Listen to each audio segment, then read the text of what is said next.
Hey everybody, it's Handsome Aaron here, making another video. Uh, you can see since the last one, I've cleared up some space in my room here where I'm filming, and I've brought in some lovely. We have a fake fire now, and an empty wine bottle. So the show's really coming together. Uh, I don't own a lot of things to put in this frame. Uh, but yeah, so I'm gonna be like adding stuff. Hopefully, some more stuff as time goes on here. But we have this lovely fire back here now for everyone to watch during the videos. Look at it go. Um, but what was the point of this video? Oh yeah, I just watched A New Hope, Star Wars Episode 4, A New Hope, and it's pretty good. Um, I can't imagine I have much to say, like to add new to the discussion around a movie that's 45 years old. I think maybe more than 45 years old. Uh, but I've decided I'm going to do all the Star Wars movies here, at least all the numbered ones, not just the prequels. Unlike the prequels, this movie's really good. So, most of what I think I'm gonna say here is more like observations about things that I never thought of before or never realized about this movie, uh, than just kind of complaining about everything. Which, to be fair, yeah, I complained about everything in the prequels because everything was wrong, almost. Let's get into this, huh? Um, First thing I wanted to note is I don't know why I thought this was funny, but I don't even remember what the description is. If you go to watch this, I watched this on Disney Plus, and if you go over to watch the movie, it's got this brief little description. Obviously, it has to be there, and I just got thinking it's funny conceptually to think that they like have to try to describe a movie this famous and this old. Like, can you actually imagine somebody who like genuinely doesn't know what Star Wars Episode 4 is and just like reads that description and thinks, "Oh, how quaint. All right, well, I'll give this a look. What is this? Star Wars? All right." Comes away watching it and thinking like, "I should tell people about this movie." uh, um,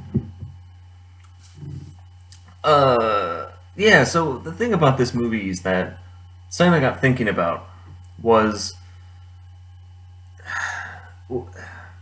I got thinking about this immediately when the opening text crawl started about how like the Star Wars opening text scroll, the long time ago, galaxy far away, music, words start scrolling up. It's just odd to rewatch this movie and think that like that wasn't a thing that people were like super familiar with. Like I don't know. I mean, it was before I was born.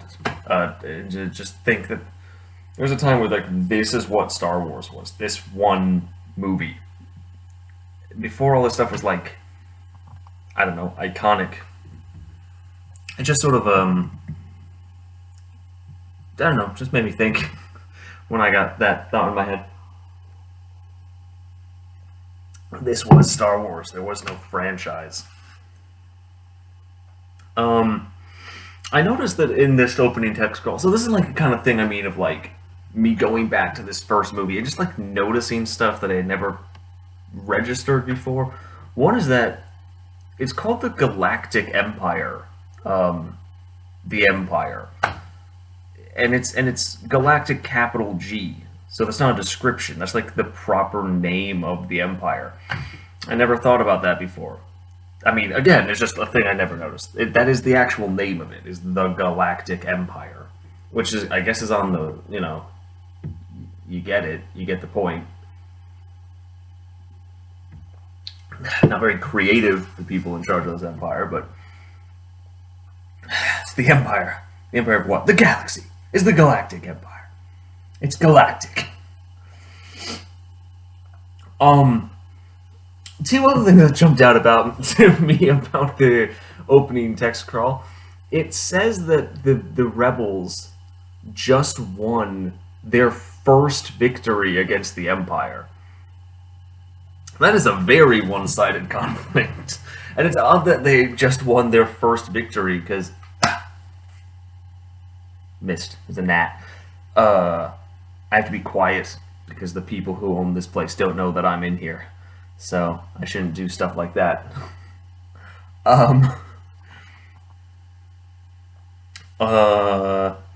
No, that's a very one-sided conflict, especially considering that, like, apparently they've never won a battle, but they're talking about the rebellion like it's this threat that requires a space station that can blow up a planet to defeat. But okay, they've never won before. I was thinking this interesting, it's just kind of odd that the opening text scroll refers to the Death Star as an armored space station, which is like, okay.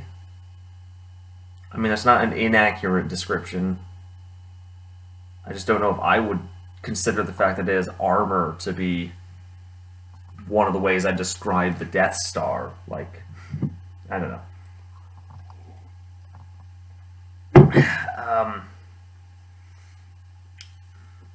Leia says, oh no, it's not Leia. The opening text scroll says that Princess Leia is fighting to, like, save her people.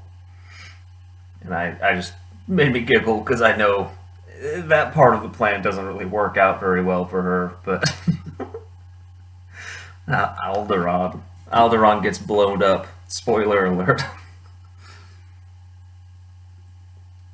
And nobody cares. Nobody cares at all that Alderaan got blown up.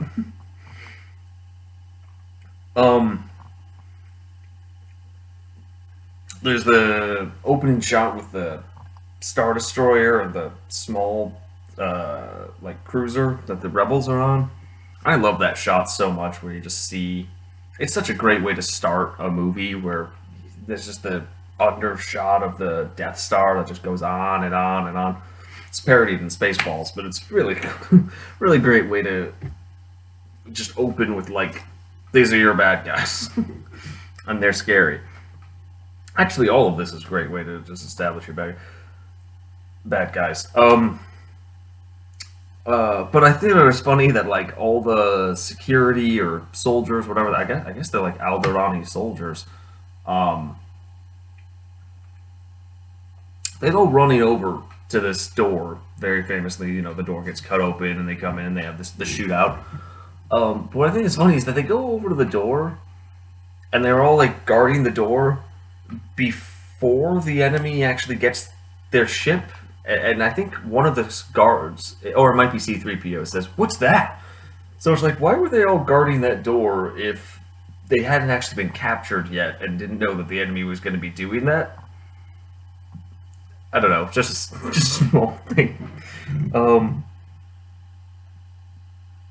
I also love I never thought about it before. I love the way that the ship does that, like, the Imperial ship almost, like, captures the smaller ship inside of it in that way. And they could have used, like, said it was like a tractor beam or something, but I think it's cool that they didn't, that it almost just, like, lowered onto it or something. I think that's a really neat detail. I wish they would, yeah, I don't know, I was gonna say, I wish they would do stuff like that more often, but that's a pretty specific thing to come up more than once, but it's still cool.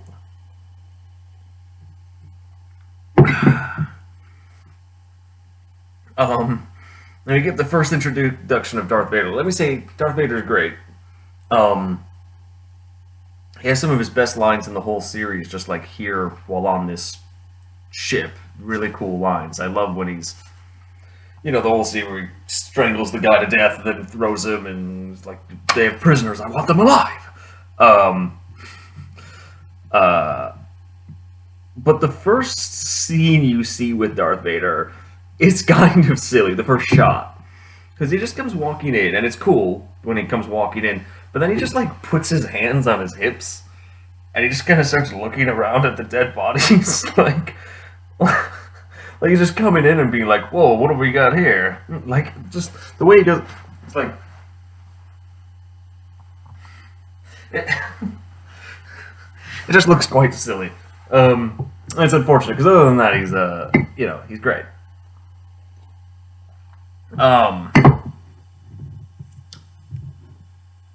So another thing, this is something that's interesting to me. It's like another Star Trek connection. I keep drawing connections to Star Trek. But apparently stormtroopers, I never really thought about it. Stormtroopers' guns all have stun gun settings in them. It like makes the gun shoot a blue thing. Because that's how they capture Princess Leia. They shoot her with this blue thing and it makes her fall over. So apparently they have like Star Trek phasers that can be set to stun. And it seems super effective. She goes right down. You think they'd use that more often. But I don't think it ever comes up again that apparently stormtroopers just have that built into their guns.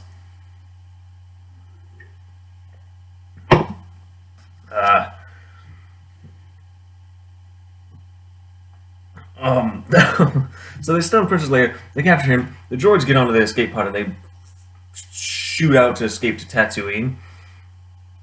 I love the, like, fuck it attitude of this guy that's in charge of the cannons. Like, the guy's like, oh, we scanned it and there are no life signs aboard it, so don't bother blowing it up. And I just love that that guy just comes off as being lazy and, like, just not wanting to deal with that. Like, this is a universe where they know droids are a thing. They know that they're looking for, like, plans that the enemy is smuggling and hiding somewhere.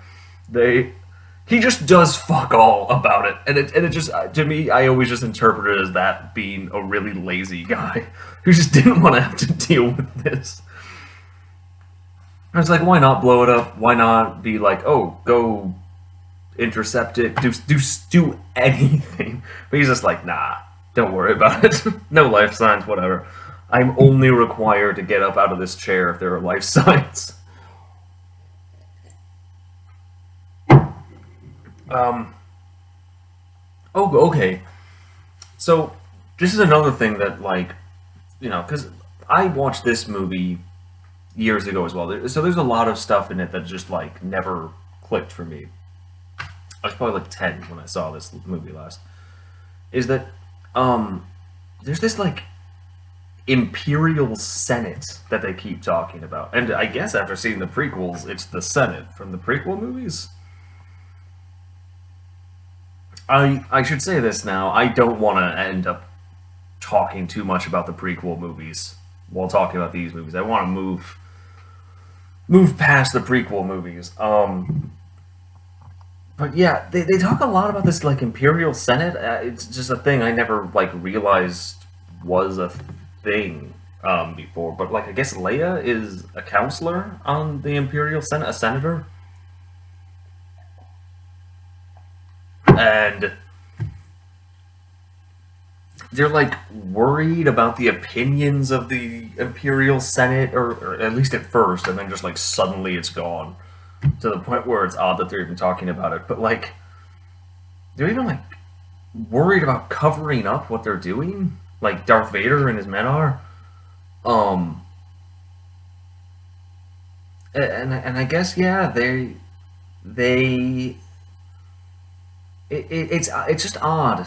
You think of the Emperor, and it's just, you can't really picture the Emperor in Emperor mode also having, like, a Senate that he apparently has to answer to. But I guess, I don't know. It's just something that I never thought about before. It changes how I kind of see the Star Wars like universe a little bit, knowing that apparently until 20 minutes into this movie, they did have some kind of democratic senatorial system. I say democratic. I guess that's assuming it's democratic. Leia's a princess. She's on it. Um,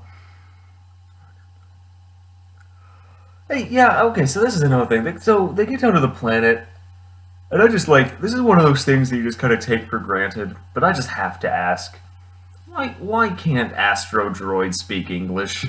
All these other droids seem to speak English. They already have the ability to make droids speak English. Why do Astro droids have to talk in like whistles and clicks and stuff that only specific other droids can understand?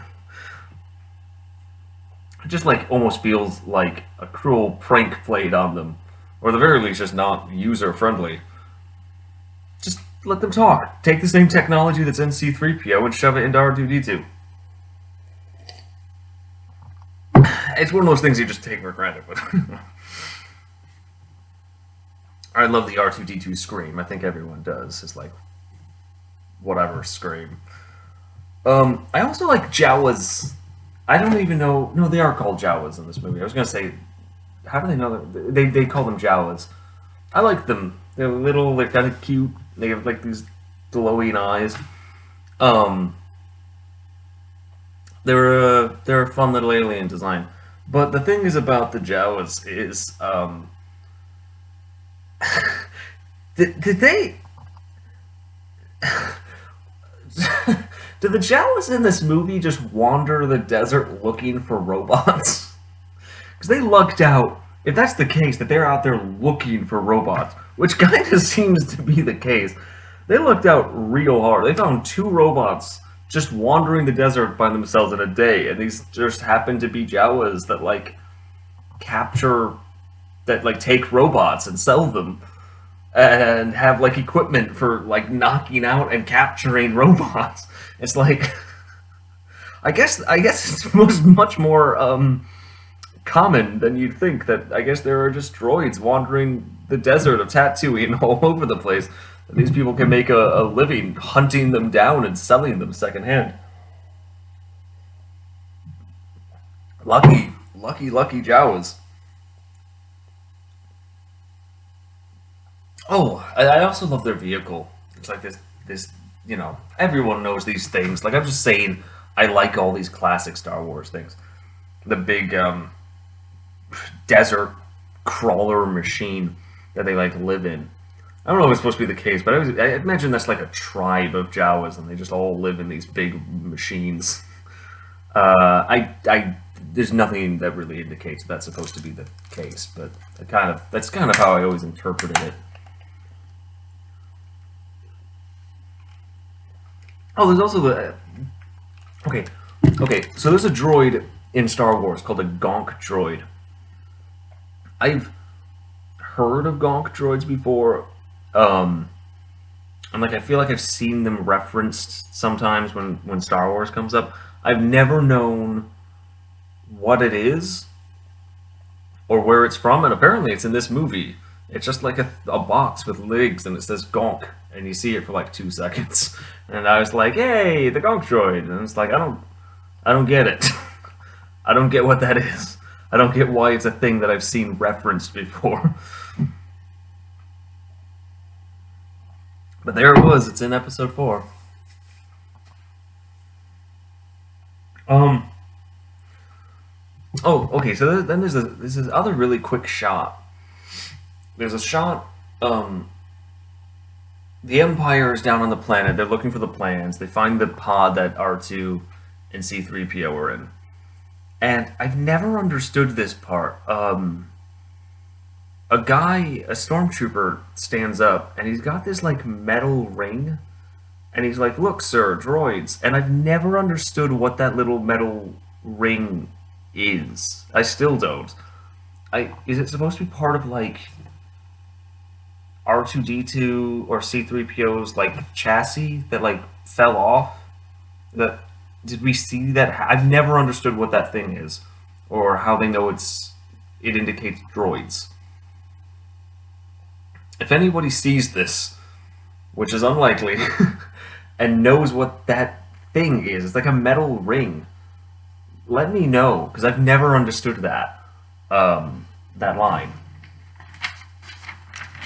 I think it is just supposed to be like a component of R2-D2 or C-3PO that like fell off, I guess, while they were walking through the desert, but um, I don't know. I'm not certain about that. Um, Look. Oh, I spelt Luke's name as Look in my Look in my notes. So this part made me laugh. When um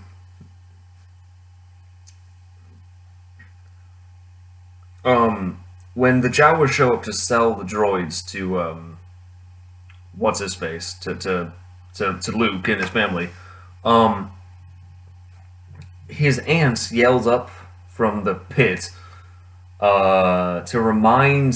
She says, "Luke, remind your uncle that we need a droid that can translate some language." And Luke's like, "I'll tell him." He never tells him. His uncle dies without getting that message. At that point, they had already bought droids, and the Jawas fucked off. But he just straight up lied to his aunt because he never mentions it. And you see the whole rest of the scene play out. There's never a moment in that scene we don't see Luke or his uncle, and or he just lied. We have no idea if either of the droids they bought can speak whatever the hell language it was. Um, uh, there's a part where he's like, in a very whiny way. Luke is a bit whiny in this movie. Um, but he's like, I was gonna go into town, Anchorhead or something like that, and pick up some power converters. And his uncle's like, you can screw around with your friends later. And I was thinking, is that a fun activity?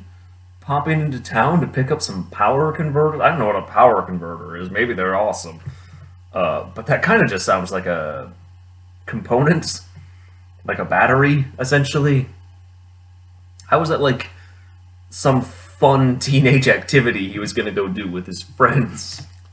Uh, I was gonna go into town and buy some batteries. Oh, you and your batteries, Luke.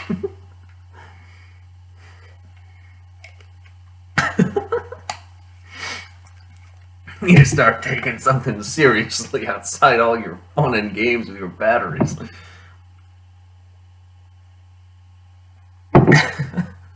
Oh, oh, okay.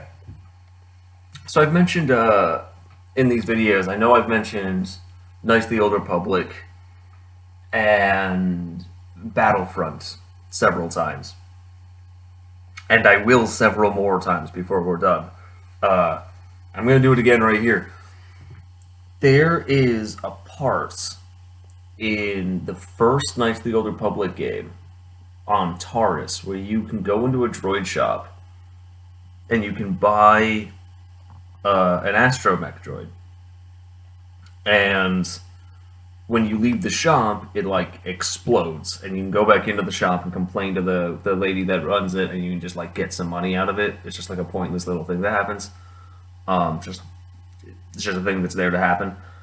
I never noticed before. I think that's like a callback to this scene, because they buy an astromech droid from the Jawas, and they get like halfway to the house, and its head explodes. And I never made that connection before, but it's like, oh, is that like a reference to this? I don't know. I think so. It would be way too. It's too specific to be a coincidence, so that must be what they were doing, which I guess is neat. But yeah, I never made that connection before till now. Um, well, then they go to Luke's house, and one, they seem to have a bath, like for protocol droids, what C-3PO is. Or at the very least, it's for droids in general. But it's like this weird bath thing, and it just lowers him down into the water and then slowly raises him back up. I can't even imagine it gets him that clean. But C-3PO says, "Thank the Maker." Kind of like thank God. Do the droids have a religion? I do love that idea that the droids have their own religion. They call their god the Maker, which I think is what the Dragon Age people call their god in the game Dragon Age. It's just kind of an odd line, or maybe it's not. No, I do. I think that C-3PO worships some kind of robot god named the Maker, and I'm not going to look into it any more than that. I've made my decision, and I'm correct in that decision. There's a robot god in Star Wars. How funny would that be if they did just get silly with it? I mean, I don't know. By Episode 9, they've done sillier stuff than that, I think, in terms of having just shit happen. That there's a robot god in Star Wars. Maybe they all worship a god called the Maker. Maybe that's like everyone's religion, and they just program the droids to also believe it. Because, you know, they refer to the, like, Jediism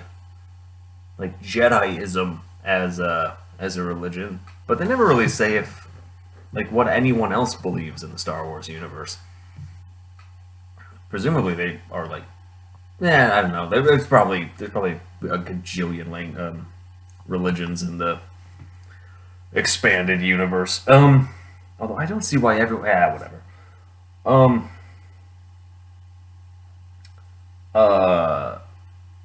So then they start talking about like the harvest, and it's like I don't get what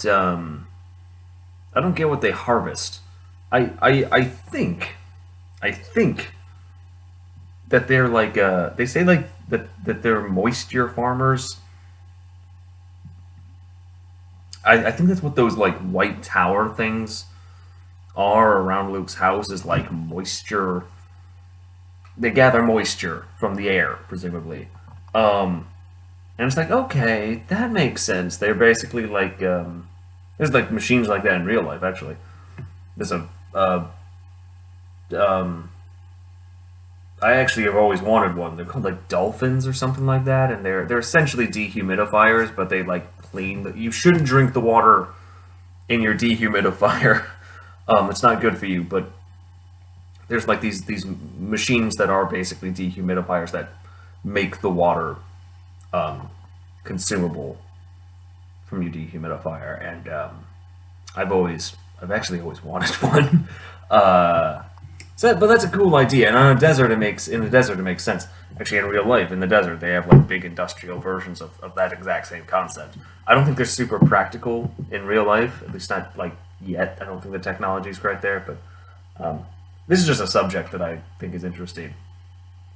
Pulling water out of the air to drink. But my point is I don't get why they have a harvest. I don't get why they're referring to a harvest. Wouldn't you just be... It's more like a factory. And I get that it's supposed to be a farm. I get that it's a farm boy going into space, classic kind of fairy tale thing. And they're trying to sell that, but I just don't get why they specifically felt the need to talk about a harvest. That's not really necessary. And it just left me extremely confused. Because it's possible I'm wrong. I really do think that they are supposed to be gathering water, but them talking about a harvest season just makes that extremely confusing, because I don't get why that would be a thing, why they wouldn't just be constantly harvesting the water that they're gathering up. Do you think they'd have like trucks around that can carry water? I don't know. I know I'm thinking about it too much, but like the harvest concept just confused it. Then they find out about Obi-Wan Kenobi, who I think is supposed to be in hiding, but uses his real last name, and a first name that even sounds kind of similar, Ben, to Obi-Wan. They're not super similar, but the Kenobi part gives it away regardless. It would be funny if instead of old Ben, it was like old Ben 1 Kenobi. um, so then there's some more scenes around the Star Wars house, the Skywalker home, stead. And I've like never really registered before how just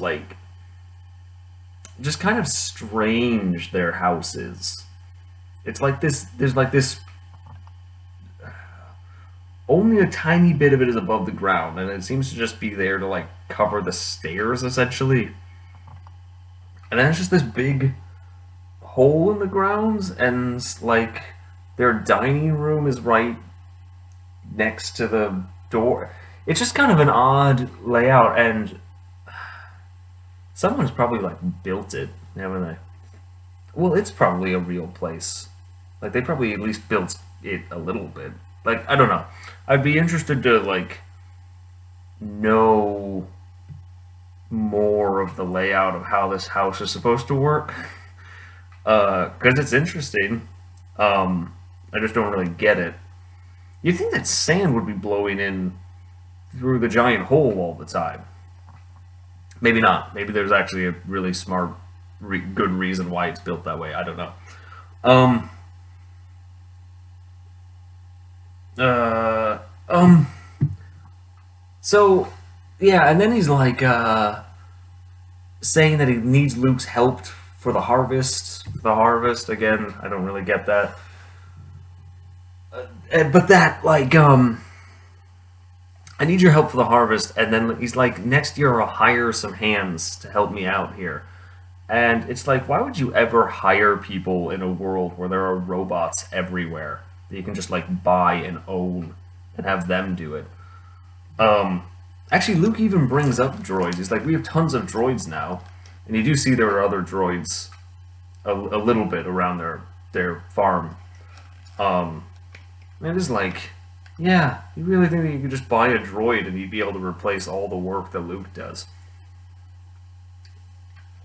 On this weird moisture farm. And I get that his uncle doesn't really want Luke to go do stuff, but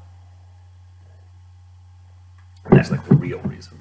But still, it doesn't that doesn't nullify the point that a droid would be an extremely a droid that isn't a C-3PO would be extremely useful. Or R2-D2. I don't really get what astromech droids are supposed to like do. He explains why he bought R2-D2.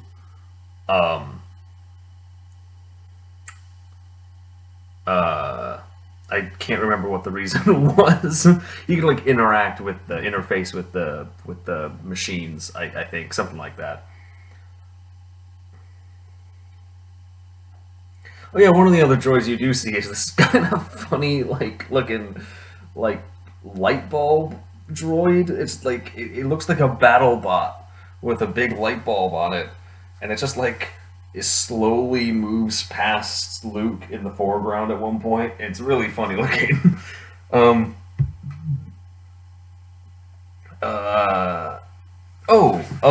yeah. So this is where So there's a part where R2 then he like runs off, from the Luke's house, and they chase after him. They find him in the desert, and then I guess R2-D2 either has some kind of radar built into him or is possibly psychic.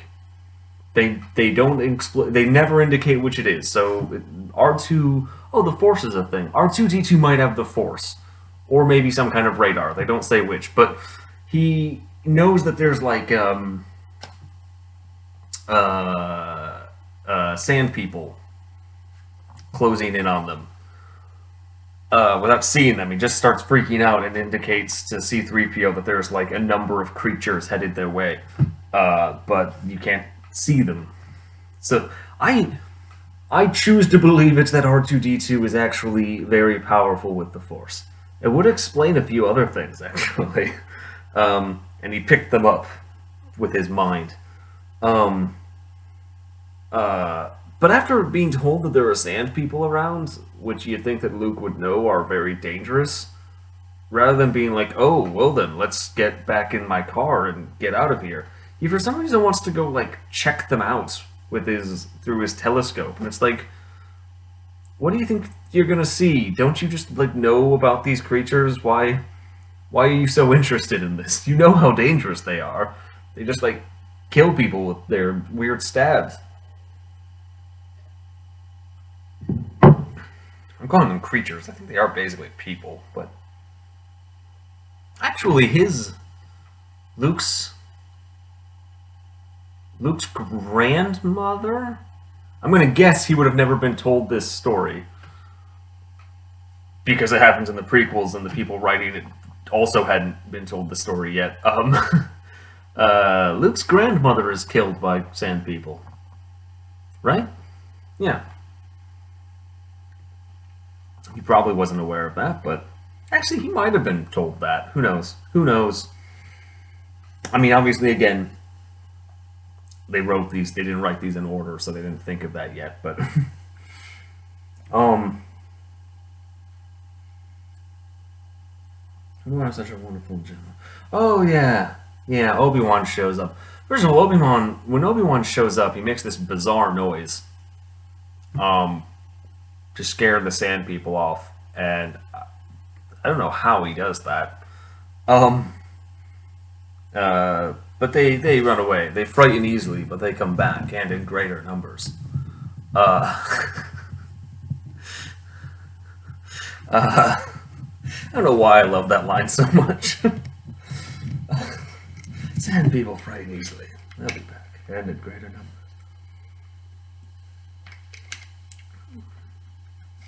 I don't frighten that easily, though, as we see in the second movie. Luke's just ripping up Anakin's just killing him with his lightsaber, and they're just running at him with their stupid sticks. Yeah, and like then like Luke and in these early scenes, Luke and Obi-Wan and Uncle Owen, they all kind of talk about Luke's father a fair bit. And I don't think that it really pans out quite right with what they later decide to do. Even within 5 and 6, it definitely doesn't pan out with 1, 2, and 3. The way, like, Obi-Wan talks about, Anakin with this, like, or Luke's father with this, like, the line, like, yeah, in this way he like misses him and he was like a good friend. It just doesn't really pan out with how we see what their relationship was like in 1, 2, and 3. But I feel like even in terms of him later being Darth Vader in 5 and 6, it's a little odd when you actually like go back and like really analyze each line of dialogue they say about his father. Like that, like his father wanted Luke to have that lightsaber. It's like, I don't know, that seems odd. Like something that Obi-Wan couldn't possibly know. Well,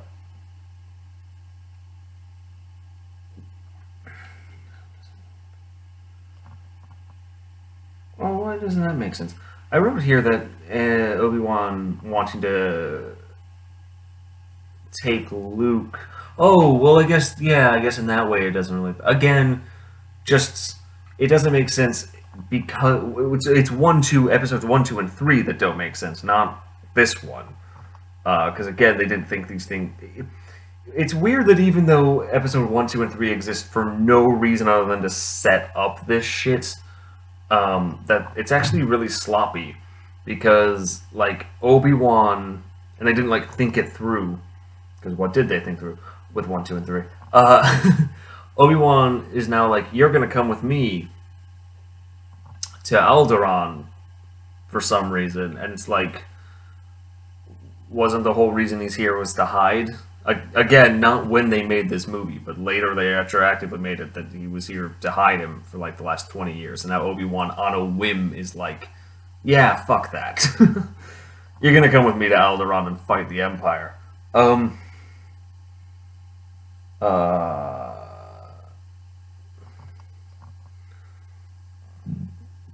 So yeah, we already talked about this whole strangeness with the Senate situation, but the Senate, they say that like the rebellion has support in the Senate and it will continue to gain support in the Senate. And it's like, isn't this a rebellion against the government?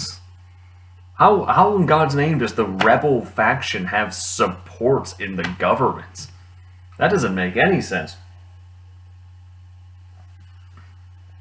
Like, there might be, like secret sympathizers, but for it to just straight up have support in the Senate, the faction that's actively fighting against the government, I don't buy it. And also, it doesn't matter because 5 seconds later, apparently the Senate is just gone and it's never mentioned again. I think it's Tarkin walks in and is just like, "Yep, there's just no Senate anymore. Our entire governmental structure just changed, like just now."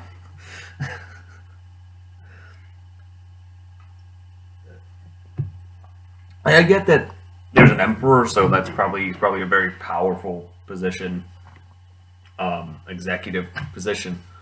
Um, Not quite an equivalent of, so it wouldn't be like an equivalent necessarily of our presidents and our Congress. But can you imagine if someone just walked in and said, "Hey, Congress is gone. Yeah, it's just gone," and then just carried on with your day. Like, yeah, president said there's no Congress anymore, so what you gonna do? Um,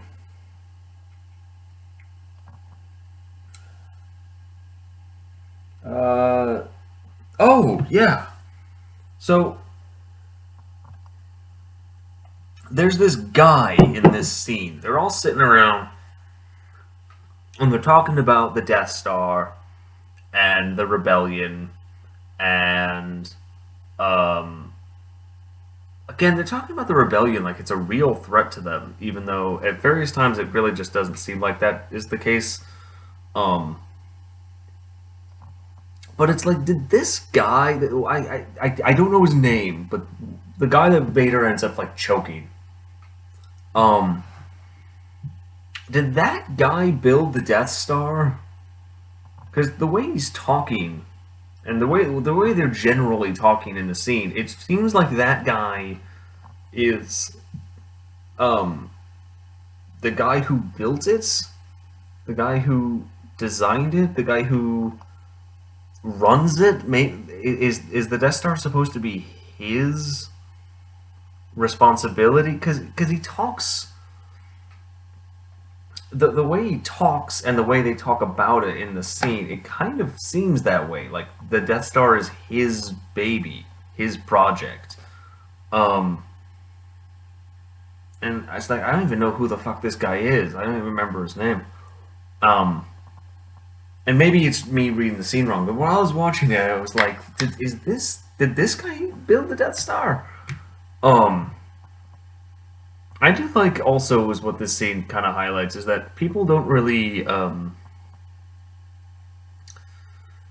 necessarily respect Darth Vader in this movie. Like, it's not exactly clear what his role is supposed to be. He does come off just as like Tarkin's enforcer, basically, and I think that is basically the role he's supposed to play. It isn't until the fifth one that they decided Vader is a bigger part in all this. And I like that. There's something about Vader, um, you know, I mean, it's especially refreshing after episodes 1, 2, and 3. I talked about this in those videos. I don't want to harp on it too much here, but those videos, those movies, just don't like made Darth Vader way too important for some reason. Decided these in general Star Wars after this movie And 4 and 5 and 6, it's not. I don't think it's as bad. I'll rewatch them. But everything comes back to Darth Vader. Everything aggrandizes Darth Vader. And I like part of why I like 4 is that it doesn't do that. It just lets Darth Vader be this weird um, guy who's just kind of there. Um, anyway, then it kind of goes back to Tatooine, and I think that this is like the most hardcore stormtroopers ever get in the series. They slaughter all the Jawas, and then they just like burn Luke's aunt and uncle to death into skeletons. It turns out they were secretly spooky skeletons the whole time, and the stormtroopers revealed that. Uh, but yeah, I don't think the stormtroopers ever get that hardcore ever again. It seems. I don't know if I want to say it seems out of character for them to have done those things, but it seems a little. I don't know. It's not like super bad. It's not like episode 3 kind of stuff. Except the Jawa was actually, I don't know. It's not that bad, but it is like oddly hardcore for the stormtroopers. Um, and then when Luke like goes home, he finds their corpses, and he goes back. Um, they're like they have like a big pile of like they're like burning all the Jawa's corpses. And I might be wrong. I noticed this really stuck out in episode 3. My video about episode 3, I said there's no way C-3PO could have carried Padme back onto the ship.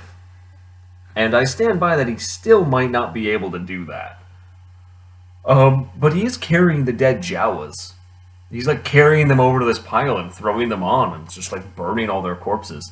It's also it's odd when you notice it. Like it's not the center focus of the shot, but it is happening like to the side. Um, I have no idea what would like give them the inclination to do that. Um, yeah, Luke gets over their death pretty quick. Everyone gets over things.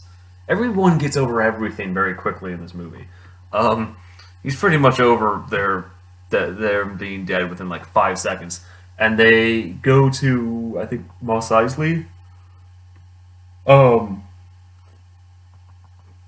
where Obi-Wan makes use of the Jedi mind control power. These aren't the droids you're looking for. And I gotta say, that is just the most useful of all the Jedi powers.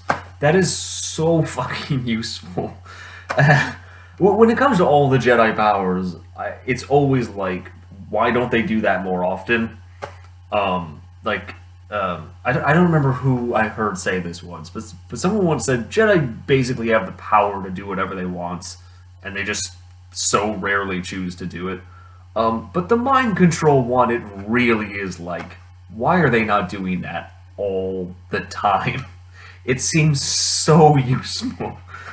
Um, uh, uh, another thing I thought, um, they go to this bar, right?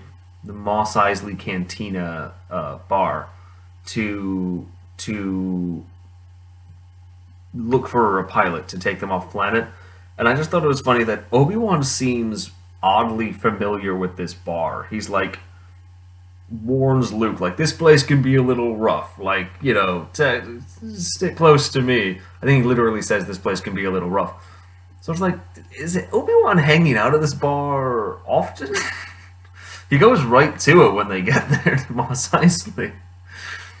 I like the idea of this old man Obi-Wan just eh, like going to Mos Eisley Cantina every weekend and just getting hammered at this bar with all these like guys because he seems very comfortable there.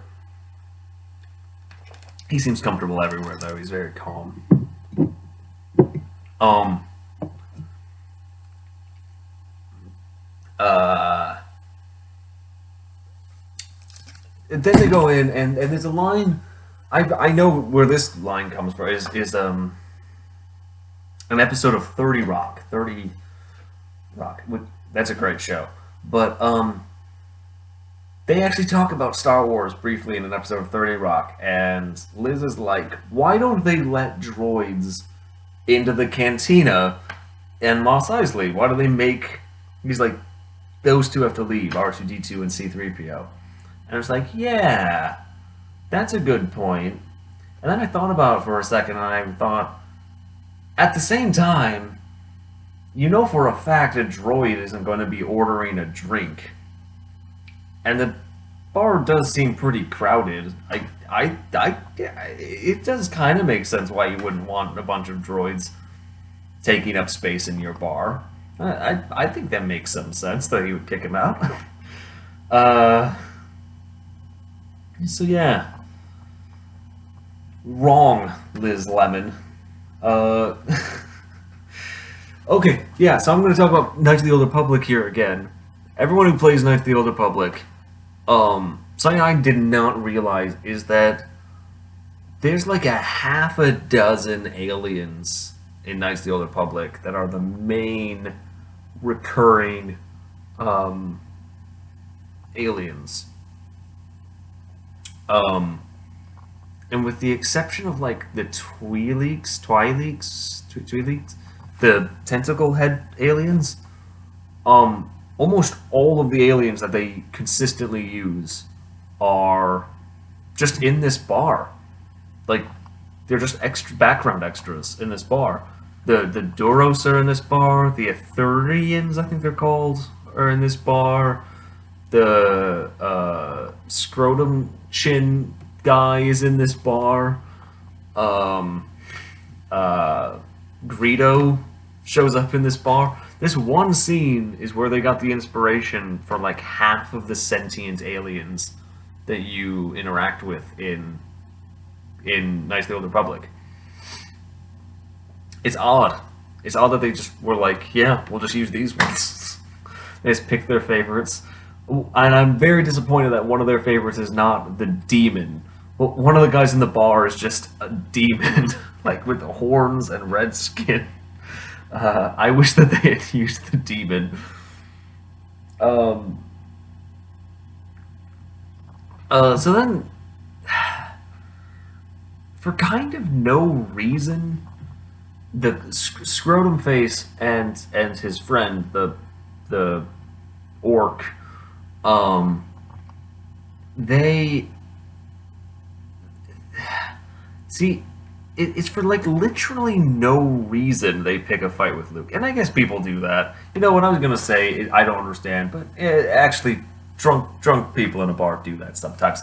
So, for literally no reason, they pick a fight with Luke, and then Obi-Wan chops the one guy's arm off, which seems excessive to me. I felt like he didn't need to escalate it in that way, but whatever. He thought what he thought.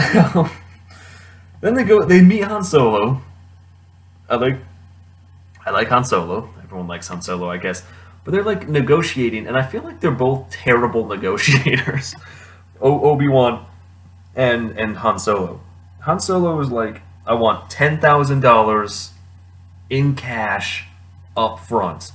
And then Obi-Wan jumps from $10,000 to $17,000.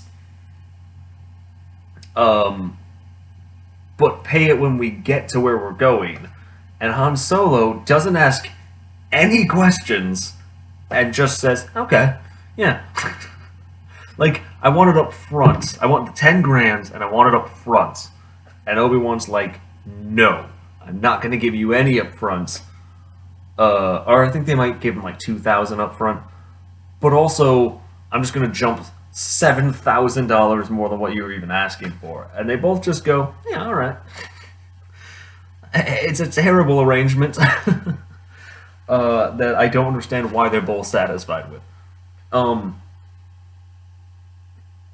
Then Greedo comes in, and here's the thing about Greedo and this interaction between Greedo and Han Solo.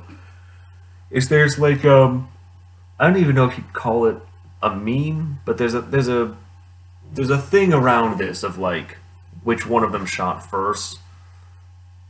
And I know, see, I don't really know what the deal is with that. I don't know what the story is behind it. In the version I saw, which is not the original version, I'm aware of that. They shoot each other at like the same time, and I guess in the original, Han Solo shoots his. I don't even know if Greedo shoots at Han Solo in the original one. He just shoots him. I don't really get why people make such a big deal out of that one. I don't get it. Again, maybe if anybody in the world watches this video and you want to explain to me why that's a thing in the comments, I'd be happy to hear it because I don't get it. Um, uh, uh, then there's this well, there's a funny line everyone knows is a funny, strange line where C-3PO and R2-D2 they hide in just like a random house.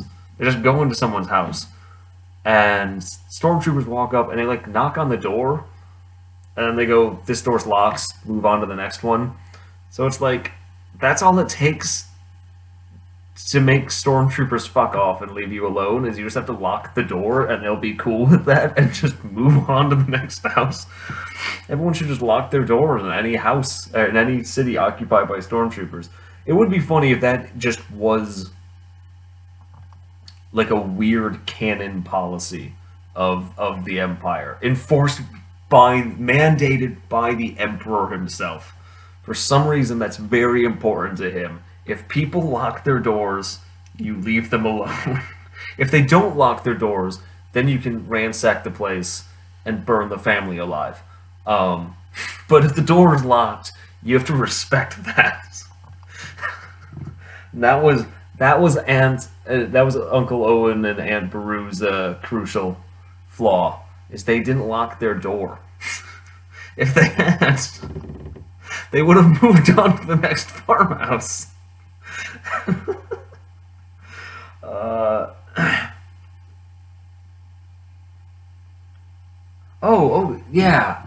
So then there's a scene, and I think that this is like a deleted scene in the original version, and then they like made it a not deleted scene in future installments, or they just added this scene in future installments. I don't know what it is, but it's when Han Solo goes back to the, I was going to say the Ebon Hawk.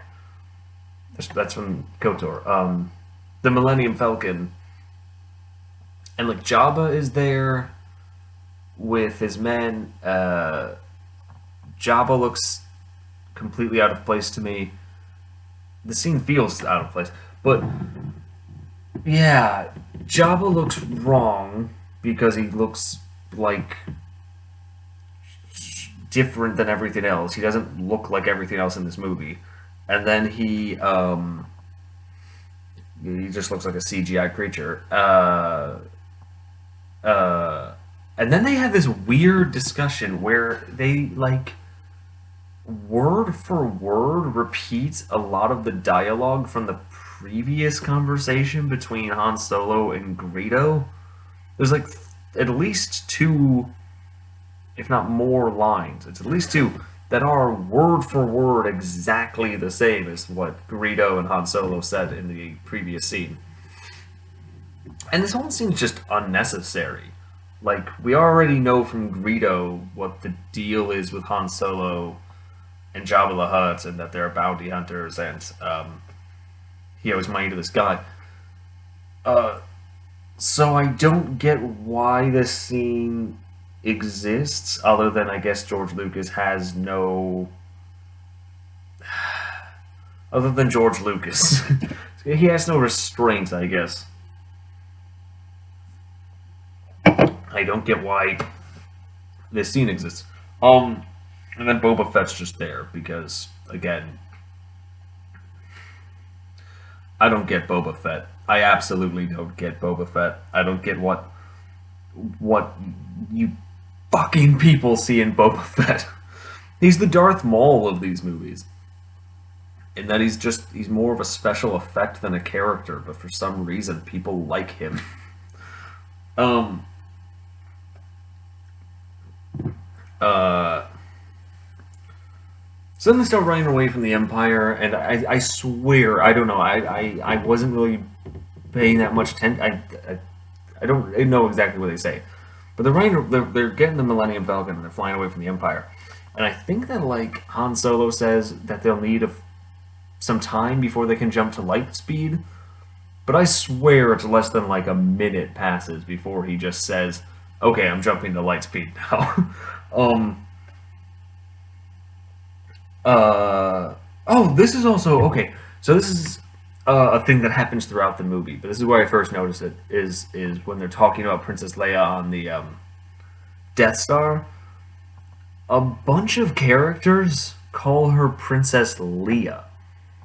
Tarkin, I'm pretty sure, calls her Princess Leia. Um, I think an Imperial officer, a second person calls her Leia. I don't remember who. And the guy on Yavin, who's giving the presentation about how they're going to attack the Death Star, he also calls her Leia. Which is so odd, because some characters do call her Leia, and eventually, like, I guess by episode 5, they do settle on it's supposed to be pronounced Leia. But it's odd that within the fourth movie, there were different ideas by the actors of how you say that name, and it was never corrected. I guess George Lucas himself must have not have known what he wanted it to be till episode 5. Or other people made episode 5, so I don't know. But yeah, they call her by 2 different names, and no one ever, like, corrects anybody in terms of how it's supposed to be said, so I guess they just didn't know, and maybe pop culture around the movie kind of solidified how it's supposed to be pronounced. That's what's so weird. Is like if the movie came out and people outside the movie were arguing about how you're supposed to pronounce it, I could get that. Like if you like different people thought it was being said differently, but within the movie, they are clearly have different ideas of how you're supposed to say this word, this made up name, Princess Leia. Um, Honestly, I think I might like Princess Leia more. I think that sounds nicer. um, um, I like that. Like I get it.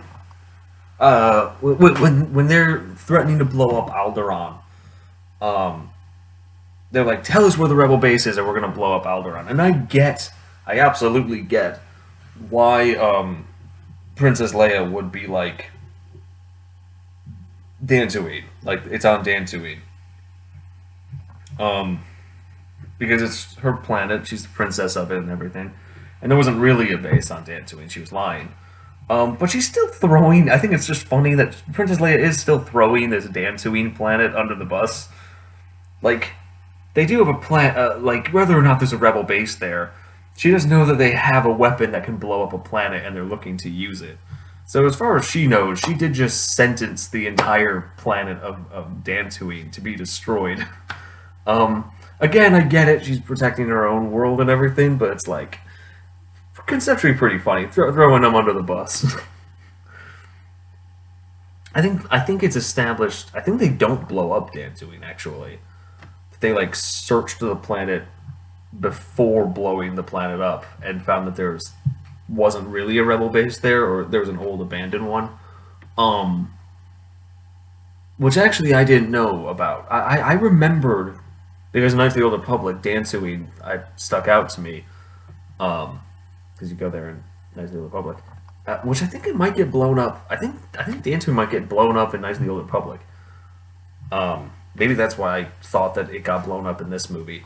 But it turns out they did search the planet before recklessly blowing the whole thing up um, in this movie. So, but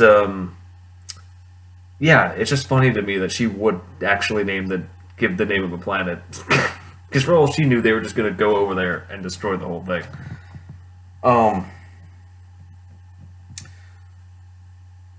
Yeah, I love Tarkin's explanation for why he's still going to blow up Alderaan, because it's like he says Dantooine is too remote of a planet to have the like effect that they're going for with showing off this weapon that can destroy a planet. And it's like, dude, it can destroy a planet. I'm pretty sure it doesn't matter how remote it is. That's fucking insane that you can do that. You could blow up an uninhabited planet. It's still just as impressive that you can do it. And he just like decides that on such a whim to blow these planets up.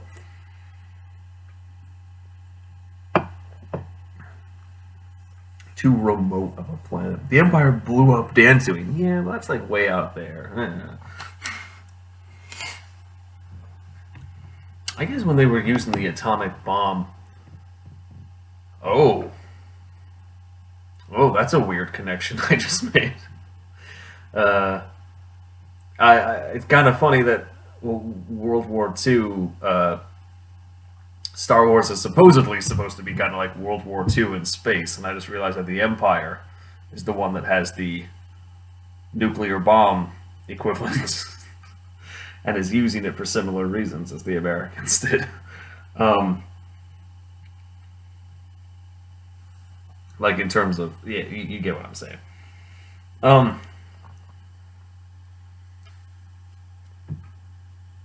What is this? Oh yeah, I just made a little note. So they're playing. Everyone knows. I wonder. I just got wondering if R2-D2 and Chewbacca, they're playing like this chess. It's not really like chess at all, but I always say it's this chess thing with like aliens, and you see them playing it for like a second. I'm wondering, someone has probably taken that, like just that 5 seconds of them playing that game that we see, and probably made like an actual game equivalent out of that. I was gonna look it up after watching the movie, but I just forgot till just this moment, so not gonna do that anymore. But it would be. I'm guessing somebody has. I'm guessing actually probably multiple different people have had that idea of taking the little bit of that game that we see and trying to make an actual game concept out of it.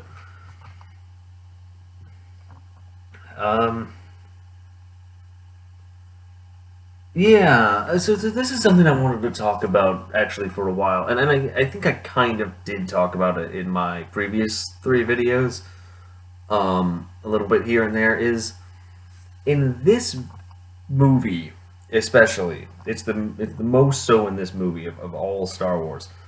The Force, I think of all Star Wars, I haven't seen them all. Of all the 9 that I've seen. The Force is the most, like, spiritual in this movie. It's the most,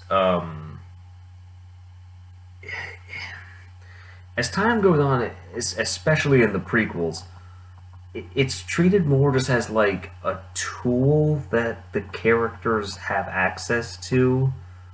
It's treated more and more with like a certain video game-ish kind of logic. Maybe not so much in the 5th one, but like what people forget is that in this one, the idea that the Force could be like used to like move objects isn't a thing. It isn't until the next one that somebody moves an object with their mind. Here, the Force is really more treated as like a presence and a guiding thing. The most concretely supernatural thing anyone ever does with it is Obi-Wan's mind thing. And I guess Darth Vader does choke the guy, but other than that, it's more like... Yeah, and I like that. I like the Force when it's not just like a weapon that certain characters are equipped with, when it's more like a force. It also, the Force being a slightly more vague, not vague, but like spiritual and less like measurable concept, also works well in terms of why not everyone is on board with the Force in this movie and in this universe in general. As time goes on and we see more of what the Force can be clearly demonstrated to do, it makes less and less sense how there are people that don't believe in it. Like, Han Solo doesn't believe in the Force, but it wasn't that long ago when Jedi were apparently running half of the government. And, you know, when the Force is mad, you know, they all are able to use the Force willy-nilly left and right all over the place to do all kinds of clearly supernatural things. The idea that anyone in this universe could not believe in the Force becomes absurd. It's just like a measurable scientific phenomena at that point. Anyway, that doesn't apply here. This one, it makes a lot more sense why it would be more like questionable, because it's treated more as a thing that these people are just like aware of, but can't like directly weaponize, other than Darth Vader like choking people. Choking a guy, really.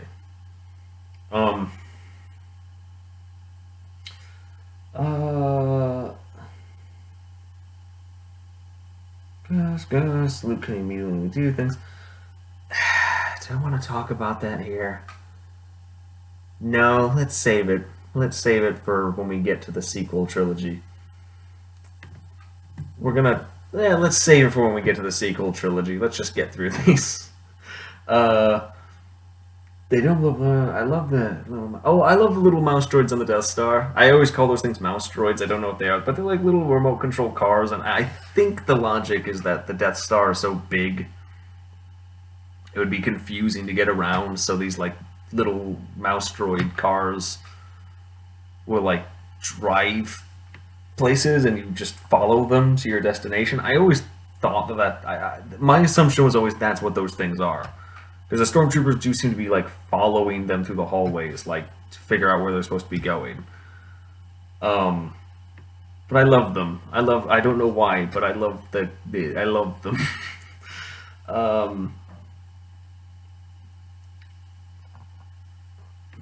Oh, I also love the. So like, Obi-Wan clearly knows he's going to die. He like lets himself be killed by Darth Vader. But I never noticed that he basically seems to know that he's going to die from as early as when he initially leaves the security room to go turn off the tractor beam. The way he talks to Luke before leaving to go do that, it's like clear that he already knows that he's not coming back, that he's gonna die out there. And obviously, that's the kind of thing I never noticed before, and I love that. I love that he's got this certain calm about him. But yeah, just that. Yeah, if you pay attention to what he says in that scene, it's like, oh, okay, yeah, no, he knows he's dead already. Um.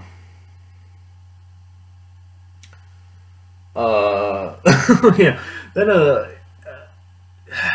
So Han Solo doesn't want to go help rescue Princess Leia, and to convince him to help, Luke is like, you know, she's like a princess, which means that she's super rich. She can probably pay you a lot.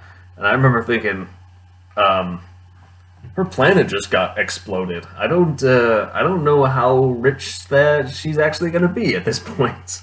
Not really much of a princess anymore either. Everyone is dead. Her whole planet is gone. So I actually don't think she's going to be able to pay Han very much. In the end, he does get paid. So she had off-planet bank accounts, I guess, and was able to pay him with those. But, so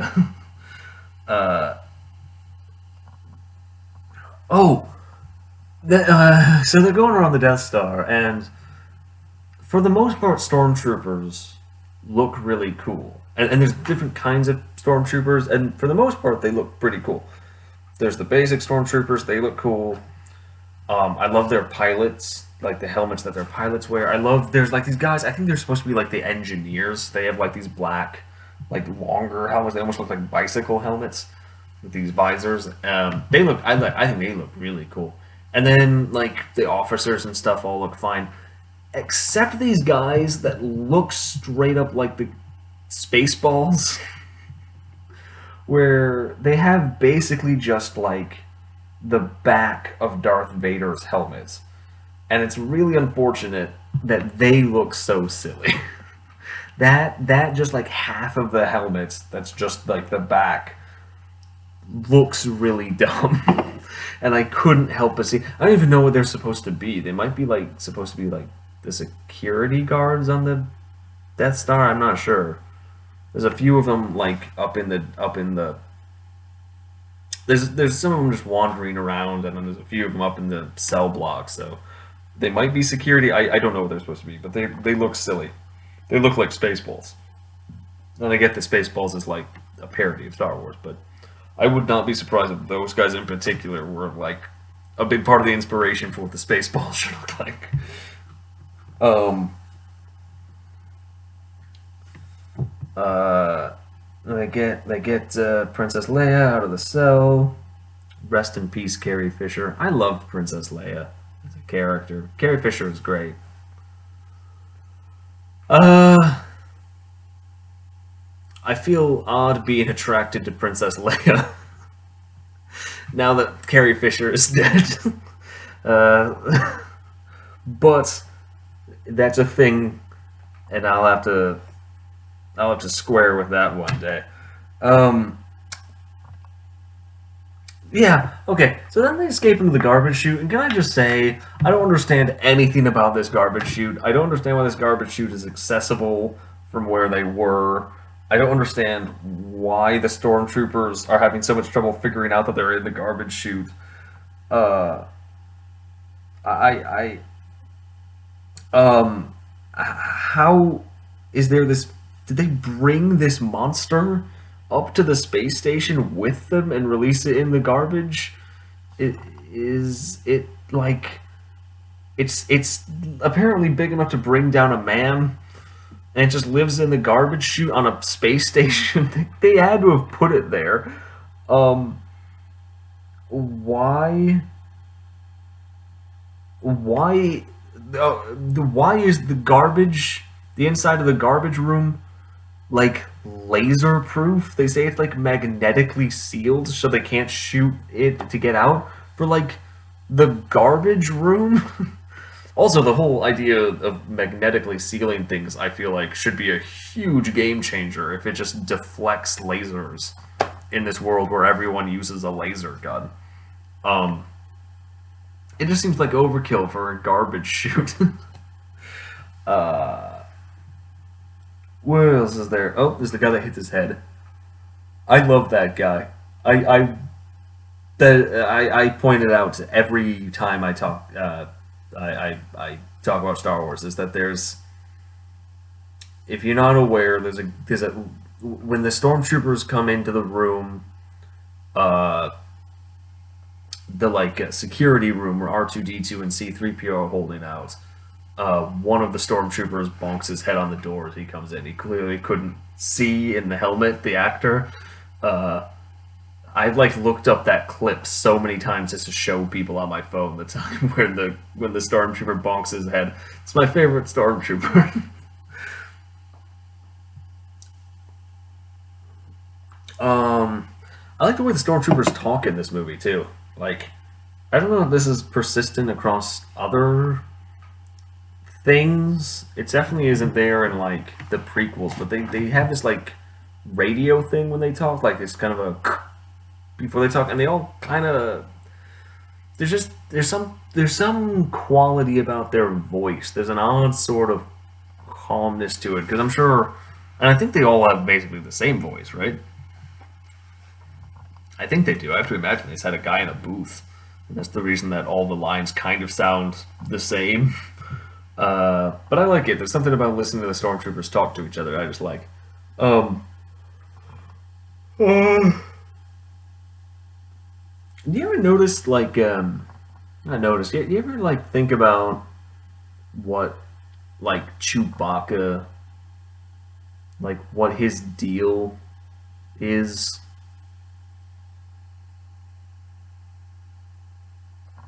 Yeah. When Darth Vader and Obi-Wan fight, so there's the fight, it's kind of famous because it's not a great looking fight. It doesn't bother me really, but I like that fight. But no, it's not like super great. Like I like the part where he's kind of like get at him with the thing. But if you look, I'm pretty sure the wall next to them already has like at some point in the fight, one of them hits the wall with their lightsaber. It's kind of sliced through it. But I'm pretty sure if you look at that wall, it's already got the scorch mark on it at that exact spot prior to one of them hitting it. So either someone fucked up or there happened to be another crazy lightsaber fight in this hallway just before this current one. um, I think that that's what happens. I think that if I saw it correctly. Uh, I also love that there's like 5 stormtroopers. I love these guys. There's like 5 stormtroopers, and they're standing in the hangar, and they're like I think they're like guarding the Millennium Falcon, or they're searching. I don't know. There's like 5 guys in there, and they just like look over and they see that Darth Vader is fighting a guy with a lightsaber, and they have such a tiny reaction to it. Like they're not like, "Oh shit!" Like let's get over there. They like look over, and none of them even say anything, and then they just like slowly cross the room to be like closer to the fight, but they still make no attempt to interact with it. They just like they have such a tiny reaction to seeing Vader fighting this guy over here with his lightsaber. It's super funny. Um,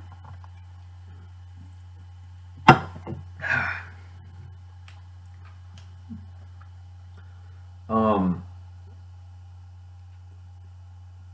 this next scene, when they get onto the Millennium Falcon, they fly away, is also like it's like the one time in the movie where they take a slight break for a character to be like emotionally like affected by something that just happened.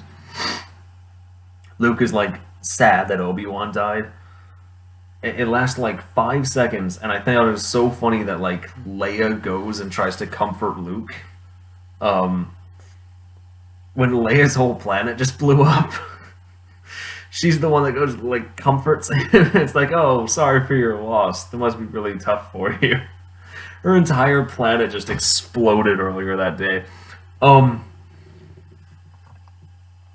the mentor he knew for like an hour is dead. Um, I just think that's funny, but like I said, no one cares about Alderaan. No, nobody really gives a shit that it blew up. Um, why is the Millennium Falcon? So they get attacked by a bunch of Imperial like fighters. I think they're called TIE fighters.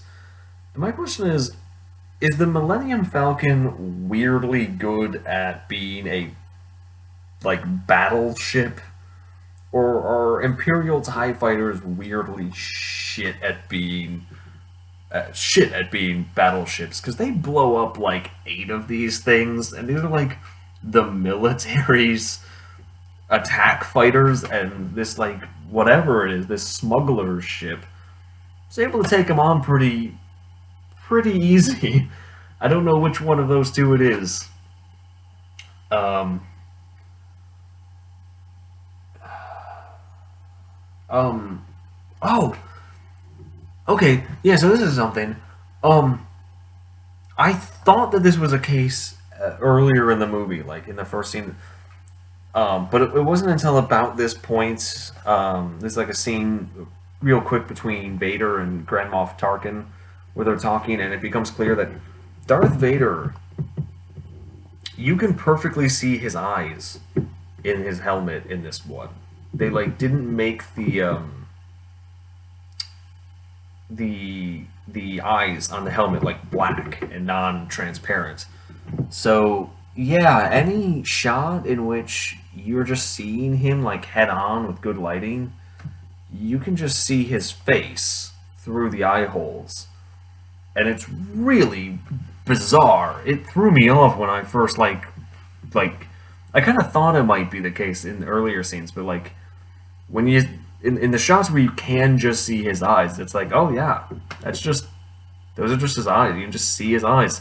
It's really strange because you just don't. picture Darth Vader's helmet in that way. Um, it really threw me off. I didn't like it. I didn't like seeing Darth Vader's eyes. Um, so there's okay. So I'm just gonna move on from that. Just go look at it. It's really strange looking. Um, there's a line Han says that I just wrote down here where he says, "It is for me, sister," when he's talking to Leia.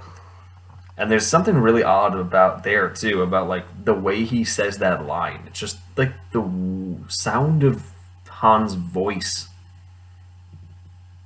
sounds off when he says that line. It is for me, sister.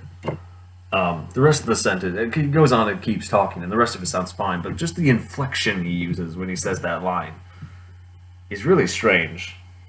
Um, well, then they get to Yavin. First of all, I want to say, I got thinking about this. I remembered the stuff at Yavin being longer, and I remembered the battle at the end being longer, and then I guess I remember the ending being longer. By the time they leave the Death Star, there's only like 30 minutes left in the movie. And actually, the first thing they do after they leave the Death Star is they fight those TIE fighters. By the time they get to Yavin, there's only like 25 minutes, 20, if you don't count credits, the movie's minutes left in the movie, and the whole ending happens. It's a very quick, fast-paced movie. Um, um, yeah, this is just a little note I had. The base on Yavin is built in what appears to be some kind of like temple, and I'm guessing the rebels didn't build that temple. That would be extremely weird. But it's still kind of weird that that's where they chose to build their secret base, was inside of this ancient, like, pyramid temple-looking thing. Um, I have to imagine there's better places to build your secret rebel fortress. Then again, maybe it isn't supposed to be, like, an ancient temple. It looks like one, but maybe it is supposed to be they built that thing. And it is supposed to be a fortress. I don't know. They don't say either way. It's weird. I think it's weirder if they built that structure than if they just found it and decided to make it their base for some reason. Um, okay. So I want to talk about this real quick, and we're gonna definitely talk about it more as time goes on. I have never seen Rogue One, as I've mentioned before. I don't know what happens in it specifically. I do know the premise because I think it's one of the stupidest premises for a movie I've ever heard, where they're just like trying to, yeah. I think I genuinely thought Rogue One was like a joke when I first heard about it, and it turned out no, it's a movie. It's a real movie that you're supposed to take seriously, with this plot of the people who stole the plans for the Death Star, and the movie trying to like explain the plot hole of why there's a big hole in the Death Star. I think that's the stupidest thing ever, and I'm kind of actually looking forward to watching episode Rogue One at the end of all this, um, because I feel like it's going to be awful in a way that I think will be really funny, because that is the dumbest premise for a movie I've ever heard. Um, but I feel like, yeah, it is bizarre and kind of a cop out. I mean, that's what it is. It's a cop out. That the Death Star has this hole, and if you shoot a bomb into it, the entire station blows up. At the same time, when I rewatch this movie, it's like, is it even that much of a stretch that the Empire would like have that weakness in it? Because the way they talk about it, it's like basically even with the knowledge that this thing exists, it's it's treated as like a bit of a suicide mission to even try to exploit this one weakness. One character says that they like even their targeting computer can't hit it. Like it's technically possible, but not practically, and they basically all die trying to do it. And Luke is only able to do it because he has space magic, which is it a plot hole that the Empire didn't properly defend itself against enemies with space magic? Like, the whole thing of like, this is the Death Star's one weakness. Yes, it's bizarre that it has this one weakness, but it's also not like that weird that they weren't worried about it. They specifically say that the reason that they just use fighters is because anything more than that would have been blown away by the Death Star's defenses. So they're down to just tiny single-man crafts, and it was supposed to be basically impossible to hit this target. Luke just has space magic. Yeah, I've made my point. I'm going to start repeating myself. But, you get my point. I am still looking forward to seeing Rogue One, because I think it's going to be awful. Okay, so then Luke runs into this guy, and it's super weird. I think he's from a deleted scene. I feel like I once saw half of a deleted scene where Luke is on Tatooine and he talks to this guy, but that deleted scene isn't in the movie. If it is this guy, if I'm right about all this. So it's really weird that the scene where they reunite on the Rebel base is in the movie, because you just have no context as to who this dude is or why Luke knows him or what they're talking about. That's just weird. That was a really weird choice. Then there's a show. Okay, there's a show where they're all flying up into space to go attack the Death Star, and there's a rebel soldier in like a tower, and he's like watching them take off. And I swear to God, he's holding a spear. I think that this guy who is in a tower guarding against spaceships is holding a spear. I really hope that that's what that's supposed to be, is a spear, because that's the funniest. That would be the funniest thing in the whole movie if that was true. It might not be, but it's what it looks like he's doing, is standing there holding a spear. There's also the guy who's got like a gun thing when the ships are coming into Yavin. I don't know what that is. I always thought it was like a speedometer. I'm guessing he's scanning to see if it's like friendly or something. But it looks like a speedometer, and that would also be funny if that guy's job was to make sure that ships aren't coming in too fast and give them a ticket if they land too quickly. At their secret army base. I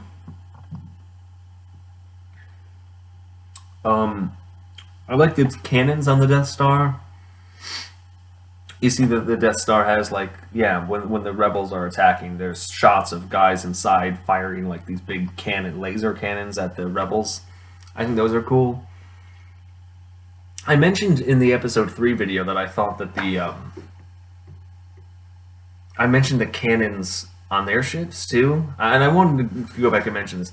I also think that those cannons were cool. I think I just mentioned that they like were shooting out canisters, like shells, empty shells, like they were howitzer cannons. And I still think that that was a really odd aesthetic choice, but I think that those cannons were cool too. I like cannons, I guess, as well. In general, I just think it's cool shots of cannons firing.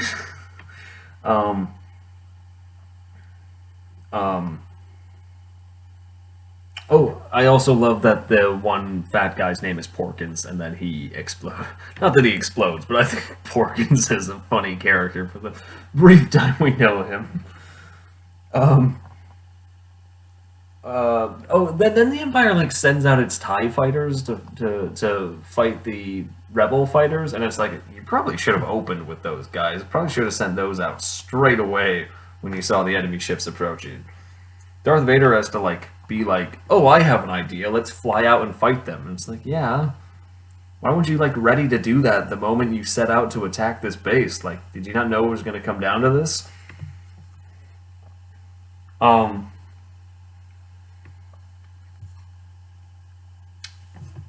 so then they're all fighting. I know I said I was gonna mention this again, Battlefront, but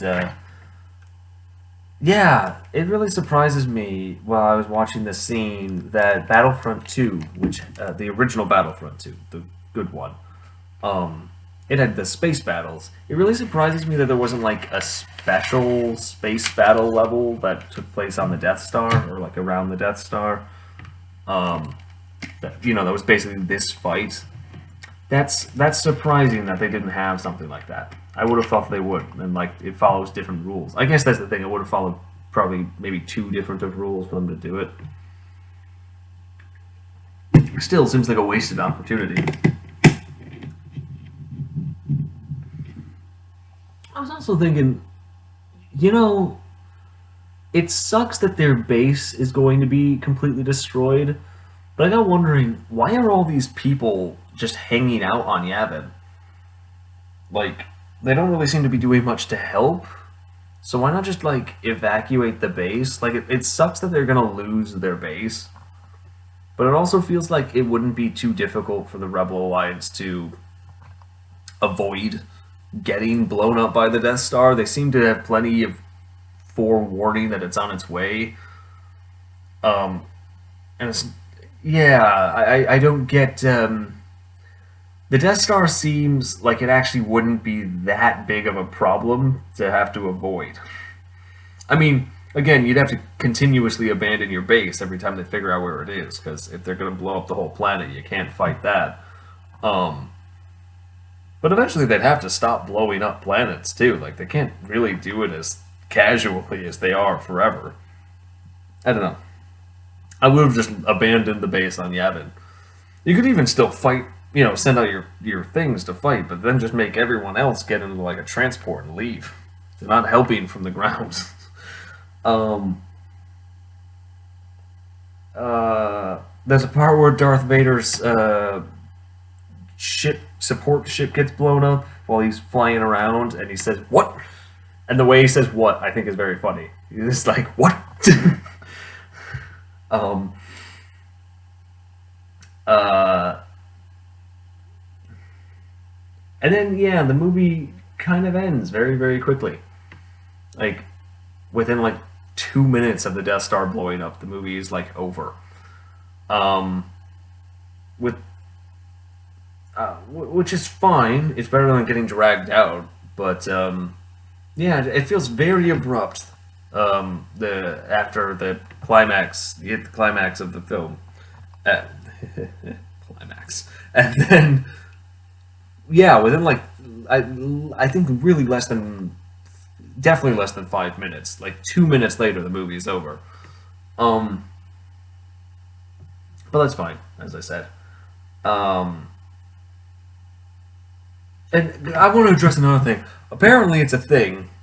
It's never a thing that has bothered me, but another thing that people have like I don't know complained about in the past is Chewbacca doesn't get a medal, and it's like, why doesn't Chewbacca get a medal? And it's like, first of all, because Chewbacca's not in charge of the Millennium Falcon, and Han Solo is, so that's one explanation for you. But another one, Chewbacca doesn't even wear pants.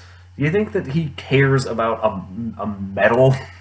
I feel like it's perfectly understandable that Chewbacca comes from a very different culture in which getting a medal is not a thing that he particularly cares about.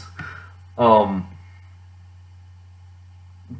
but okay, what is so okay, that's the end of the movie. So I just want to share some final thoughts before we go about this one.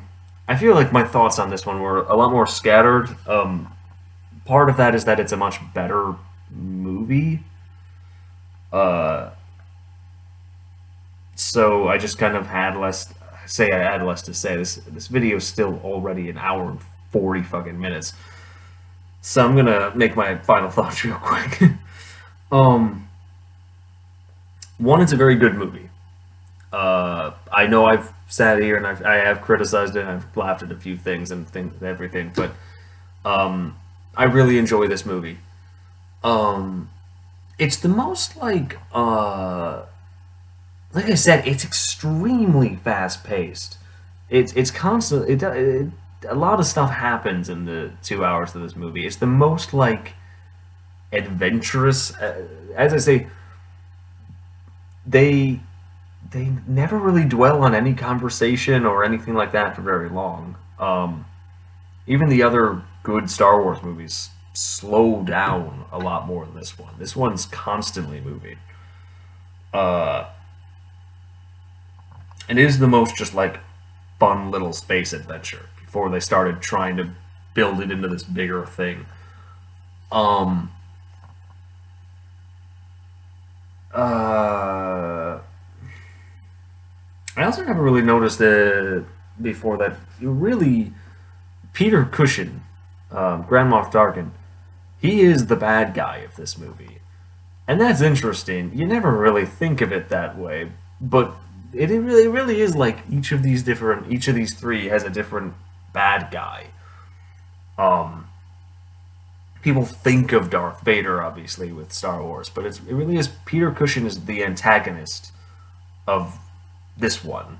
Darth Vader is the antagonist of the second one, and then the Emperor is the antagonist of the third one. I never really noticed that.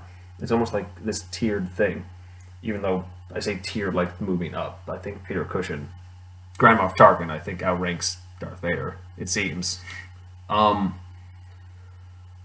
and the last thing I just wanted to mention real quick is and I talked about, I alluded to it at least earlier, is that there's like, is the changes they made, the updates that they've made to this movie over the years, and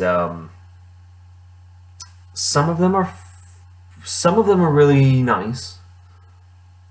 Um, Things that I noticed that must be from like newer versions, editions of it. Things like just kind of like touching up certain shots. It's clear that they just kind of tried to make them nicer looking. Um, and I'm and I'm kind of okay with that. Um, as someone who cares about kind of preserving arts, I I think even if all they did was touch up the shots to make them look nicer and touch up the audio to make it sound cleaner, I still think that the original not touched up version should be available somewhere, and they're not, and that pisses me off. Um, but then there's a lot of other changes that are like either completely arbitrary, like just lateral moves. They're just changes for the sake of changing it, it seems. And some changes that are terrible and super obvious. It's the biggest when they get to Moss Eisley, um, and they added in all this like awful looking CGI everywhere. I'm guessing to try to make it look more like how Tatooine looks in episodes 1 and 2. I I mean possibly. I don't know. Um, but it looks awful. Everything in Moss Eisley just looks awful now. There's just like CGI creatures around all over the place for no reason. They're just shoved into the shots. They just go wild with it in Moss Eisley, and I don't get it at all. But yeah, I just thought I'd mention them. They don't like ruin the movie or anything like that. They slightly ruin those shots. All that stuff in Moss Eisley is a lot more like it's awful. I don't know why they just went crazy when it got to Moss Eisley with adding in all this like new CGI shit, but they did. Um, but yeah, I really do wish that like older versions of these movies were more easily available. Um, and I think it's a real shame that they're not. I don't know if Disney has the like legal. They probably do. if Disney has the ability to re-release the older versions, I think they'd be very wise to do so. But I wouldn't count on that happening anytime soon. Uh, and yeah, that was my last note. So yeah, overall, Star Wars Episode 4: A New Hope. It's a it's a good movie, obviously, and it's given me a new hope for these Star Wars movies.